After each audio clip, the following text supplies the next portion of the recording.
नमस्कार दोस्तों, मैं हूं गणेश देवांगन और मेरे YouTube channel Rani tailor and designer में आप लोगों का स्वागत करता हूं।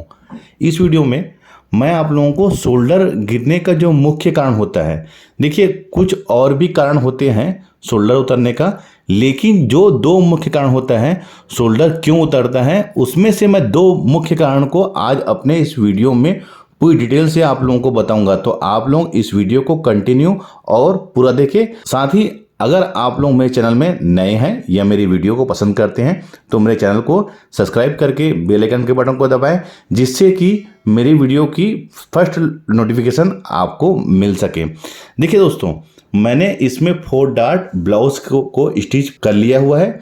देखिए मैंने इसका जो पहले का जो देखिए मैंने इसमें डॉट कैसे लगाया हुआ है, इसकी कटिंग कैसे करते हैं, अपने पहले वीडियो में बता चुका हूं। अगर आप लोगों ने वह वीडियो नहीं देखा है तो मैं ऊपर इसको आई बटन में दे रहा हूं, आप उस वीडियो को देख लीजिए तो आपको समझ में आ जाएगा कि इसके डॉट को हमें कैसे मारना है। देखिए मैंने इसको बहुत ही फिनिशिंग से इसमें डॉट लगाया हुआ है और मैंने कंट्रास्ट इसमें स्टिचिंग किया हुआ है धागे से, जिससे कि आप लोगों को अच्छे समझ में आएगा कि डॉट हमको किस प्रकार लगाना है। देखिए इसका डॉट लगाने का तरीका बिल्कुल आसान होता है। अगर आप लोग ध्यान से वीडियो को देखेंगे तो आप ब्लाउज की स्टिचिंग पूरी तरह से समझ सकते हैं। देखिए इसका जो पफ क्रिएशन है वो भी कितना अच्छे से आया हुआ है। आपको इसी तरह फिनिशिंग से आपको ब्लाउज की स्टिच करना है। तो चलिए अब आते हैं हम मेन वीडियो में। तो देखिए आमतौर पे क्या होता है, जब भी हम ब्लाउज की स्टिचिंग करते हैं कई बार हम देखते हैं कि ब्लाउज का जो शोल्डर है वो उतरता है। तो उसका उतरने का कारण क्या होता है? एक तो पहला कारण होता है कि हम शोल्डर को अच्छी तरह से इसमें दबाव से नहीं सिलते हैं। यानी कि हम जब ब्लाउज की स्टिचिंग करते हैं तो हम टोटल मार्जिन उसमें 1 इंच का सिलाई मार्जिन लेते हैं। नीचे के साइड हमारा 1/4 इंच दबता है, तो ऊपर साइड अगर हम आधा इंच दबाएंगे तो ये 1/4 इंच लूज हो जाता है, जिससे कि ब्लाउज की फिटिंग यानी कि शोल्डर की फिटिंग परफेक्ट तरीके से नहीं आ सकती। मैं आपको समझाता हूँ। देखेंगे जैसे हमने इस साइड हमने 1/4 इंच इसमें स्टिच किया और इस साइड हम जनरली आधा इंच इसको इधर से दबा लेते हैं। तो आधा इंच क्या होता है, अगर हम दबाते हैं तो ये जो शोल्डर है ये थोड़ा सा लूज हो जाता है, क्योंकि हमने कंप्लीट इसमें 1 इंच सिलाई मार्जिन लिया हुआ है। तो हमको 1/4 इंच तो नीचे दबाना ही है, लेकिन हमको ऊपर की ओर फ्रेंड्स इसमें 1/4 इंच दबाना है, यानी कि 1/4 इंच कम 1 इंच। आप समझ रहे होंगे। देखिए ये 1 इंच है, तो इससे हमको 1/4 इंच कम यानी कि 1/4 इंच हमको ऊपर शोल्डर में इसको दबाव देना है, तभी हमारा शोल्डर परफेक्ट तरीके से बैठेगा। यही आमतौर पे हम गलती करते हैं शोल्डर को जोड़ने समय। तो चलिए मैं आपको अब शोल्डर इसमें जोड़ के दिखाता हूँ। तो देखेंगे ये बैक का पोर्शन है, ये हमारा बैक पोर्शन है और ये हमारा फ्रंट। तो इसको देखिए कैसे रख रहा हूँ मैं, ये ऐसे, और इस साइड को भी हम ऐसे रख लेते हैं। एक चीज़ का ध्यान रखें, अगर आपको स्टिचिंग करते अगर आप बिगिनिंग स्टेज में हैं तो आप इसे चाहे तो टेप से नाप करके भी ऐसा निशान लगा सकते हैं कि हमको कितना दबाना है। तो मैं यहाँ पर टेप से ऐसा मेजरमेंट कर लेता हूँ। देखिए मैंने इसमें 1 इंच में 1/4 इंच कम मैंने इसमें दबाव रखा हुआ है। वैसे इस साइड भी हमको वैसे ही रखना है। तो ये देखिए ये हमारा एक प्रकार का मुख्य कारण है शोल्डर उतरने का। अगर हम इसमें दबाव सही तरीके से रखेंगे तो बिल्कुल भी कभी हमारा शोल्डर नहीं उतरेगा।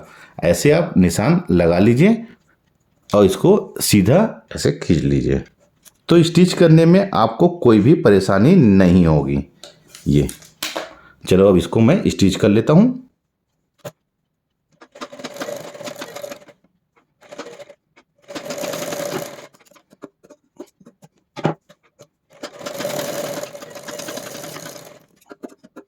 ये देखिए मैंने इसको 1/4 इंच कम 1 इंच में इसका शोल्डर दबाया हुआ है। अब क्या करना है, देखिए इसी चीज़ को फिनिशिंग से ब्लाउज स्टिच करने के लिए हमको हर चीज़ों को समझना है। मैं आपको हर बारीक बारीक से चीज़ें आप लोगों को अपनी वीडियो के माध्यम से बताता हूँ। तो देखेंगे ये जो दबाव है दोस्तों, इसको हमको पीछे की ओर ऐसे रखना है। ध्यान रखेंगे ये पीछे की ओर, और उसके बाद हमें यहाँ पर इसको नख से ऐसे नाखून से प्रेस कर लेना है। ये देखिए इसको इस साइड बैक साइड हमको इसको प्रेस कर लेना है ऐसे। देखिए दोस्तों मैं आपको बताना चाहूँगा कि जब तक हम अच्छे से इसको नाखून से प्रेस नहीं करेंगे ब्लाउज फिनिशिंग से हमारा बन नहीं पाएगा। अगर हम इसको अच्छे से ऐसे प्रेस करके रखेंगे तो ब्लाउज की जो फिनिशिंग आती है स्टिचिंग होने के बाद ये बहुत ही बेहतरीन आती है। तो देखिए शोल्डर तो आपने समझ गए होंगे कि मैंने कितना जोड़ा है, इसमें मैंने मार्जिन कितना लिया था और कितना जोड़ा हूँ। अब आते हैं हम सेकेंड गलती हम करते हैं पाइपिंग में। तो चलिए अब पाइपिंग हमें कैसे बनाना है वो आपको बताता हूँ। तो मैंने उसके लिए अलग से ये कपड़ा ले लिया हुआ है, मैं इसमें कंट्रास्ट की पाइपिंग लगा रहा हूँ। तो देखेंगे हमको हमेशा पाइपिंग लगाने के लिए उरेब कपड़े की आवश्यकता पड़ती है। उरेब यानी कि हमें इसको तिरछा कटिंग करना है। तो देखिए तिरछा कपड़ा हमको समझना कैसे है, ये ऐसे खींचेंगे तो देखिए खिंचा नहीं रहा है तो ये सीधा है, और इसको ऐसे खींचेंगे तो देखिए तिरछा पोर्शन है।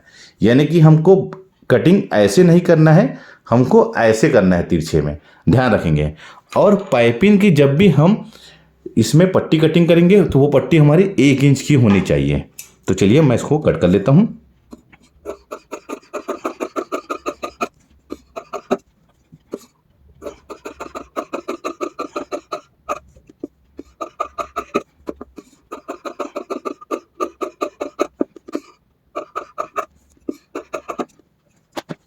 ये देखिए मैंने 1 इंच की इसमें उरे पट्टी कटिंग कर लिया है। ध्यान रखिए दोस्तों कि हमको जब भी इसको जॉइंट देना है तो दोनों के साइड देखेंगे, ध्यान रखेंगे। जैसे इस साइड इसको हमने इस तरीके से काटा हुआ है, तो हमको इस साइड भी, इसके एंडिंग साइड भी देखिए किस साइड कटा हुआ है ये, तो हमको इस साइड भी इसको इसी तरीके से ही कटिंग करना है। ये देखिए समझ गए होंगे आपको, तभी इसका जॉइंट परफेक्ट तरीके से सीधा आएगा। उरेब से उरेब जुड़ेगा तो बिल्कुल पट्टी इसकी सीधी रहेगी, इस बात का ध्यान रखेंगे। देखिए मैंने कैसे कटिंग किया हुआ है, इसका जो दोनों का जो पार्ट है इस कॉर्नर का वो हमारा एक जैसा है, ध्यान रखेंगे इसको। अब उसका जोड़ने का भी एक तरीका होता है। देखिए ये अगर ऐसा है तो ये वाला पार्ट हमको इस तरीके से ऐसा जोड़ना पड़ेगा, जैसे कि ये है ऐसा सीधा, तो हमको इसको पलटी करके जोड़ना है, ये ऐसे, ध्यान रखेंगे हमको ये ऐसे।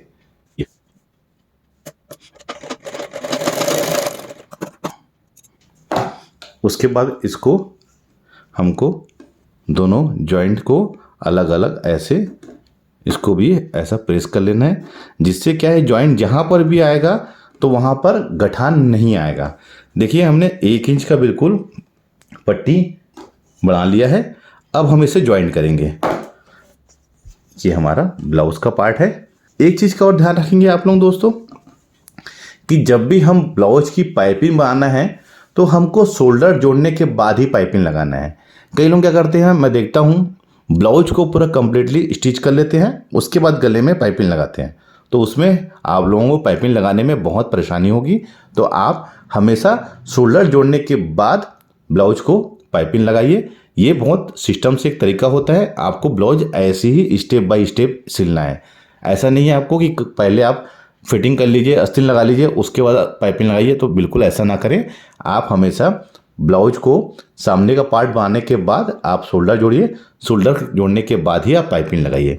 देखेंगे कि जब भी हमको पाइपिंग लगाना रहता है तो हम ये पट्टी को थोड़ा सा हल्का सा खींच के लगाएं। तो अगर आप खींच के लेंगे तो कभी भी हमारा शोल्डर ब्लाउज का नहीं उतरेगा।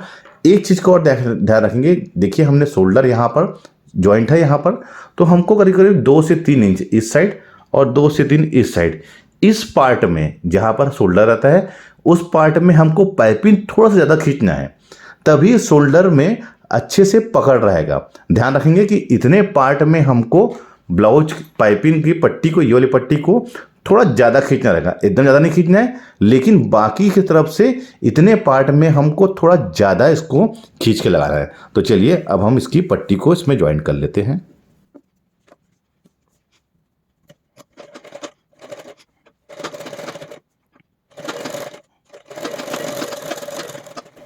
देखिए इस पार्ट में ही हमको ज़्यादा इसको खींचना है, हमको ब्लाउज को नहीं खींचना है। ध्यान रखेंगे कि हमको ये पाइपिंग की पट्टी को हल्का खींचना है और इतने पार्ट में शोल्डर के पास में ज़्यादा खींचना है।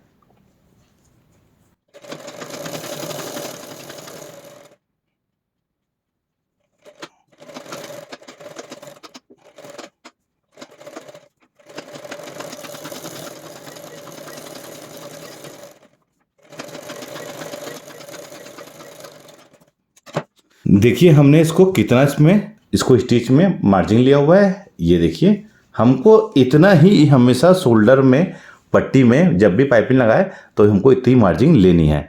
अब उसके बाद देखिए हमको कपड़े को इस साइड पलटी करके इसको भी आप नाखून से बिल्कुल अच्छे से इसको ऐसा दबा लीजिए। बिल्कुल इससे क्या होता है, फिनिशिंग बहुत अच्छी आती है। ये डोरी पाइपिंग नहीं है, लेकिन उसके बावजूद बिना डोरी के इसकी पाइपिंग बहुत ही बारीक और बिल्कुल अच्छी फिनिशिंग से बनेगी।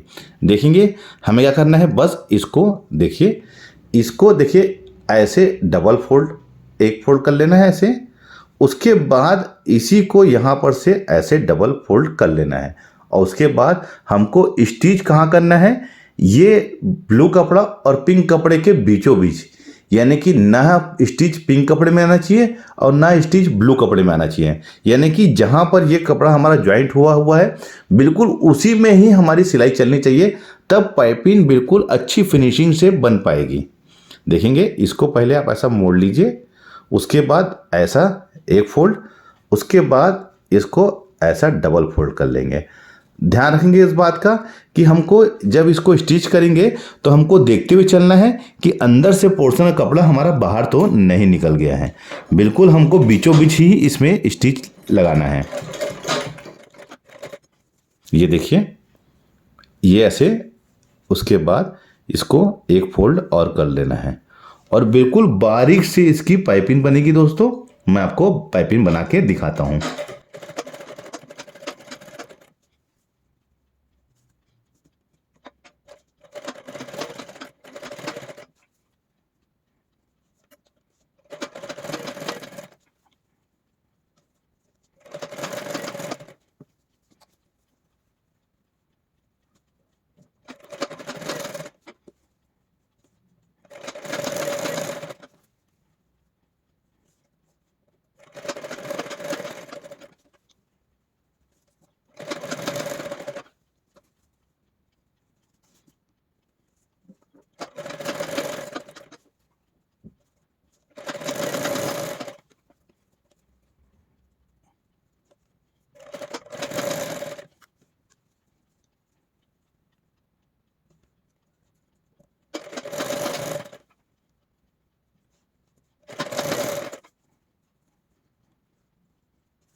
बिल्कुल हमारी पाइपिंग एक बराबर बनी हुई है। आपको इसी तरीके से ही पाइपिंग बनाना है। ये देखिए, और हमको बैक साइड भी देख लेना है कि कहीं से ये पोर्शन छूटा तो नहीं हुआ है। देखिए जैसे सामने बना हुआ रहता है एक बराबर, वैसी इसमें बैक पार्ट भी एक बराबर बिल्कुल ऐसा बना हुआ रहता है। देखिए कहीं से भी छूटा हुआ नहीं है। और देखेंगे, ध्यान रखेंगे इस चीज़ को कि हमको जब पाइपिंग बनाना है तो बिल्कुल यहाँ कॉर्नर में स्टिचिंग लगाना हुआ है, तभी आपकी पाइपिंग बहुत ही सुंदरता से बनेगी। और इस तरीके से अगर हम ब्लाउज में पाइपिंग लगाते हैं तो ब्लाउज का शोल्डर हमारा कभी भी नहीं उतरेगा। ध्यान रखेंगे इस बात को कि हमको इसी प्रकार से ही हमेशा पाइपिंग हल्का खींच के लगाना है और शोल्डर के पास हमें ज़्यादा खींच के लगाना है, तब ब्लाउज में बिल्कुल परफेक्ट शोल्डर की फिटिंग आएगी। ब्लाउज में शोल्डर हमारा नहीं उतरेगा। आपको इसी तरीके से ही स्टिच करना है। आप लोगों को यह वीडियो कैसा लगा मुझे नीचे कमेंट्स बॉक्स में बताइए। साथ ही साथ अगर वीडियो अच्छा लगा है तो लाइक का बटन दबा दीजिए। तो मिलते हैं अपने किसी ऐसी जानकारी भरे वीडियो में। जब तक के लिए take care. Thank you for watching. जय हिंद।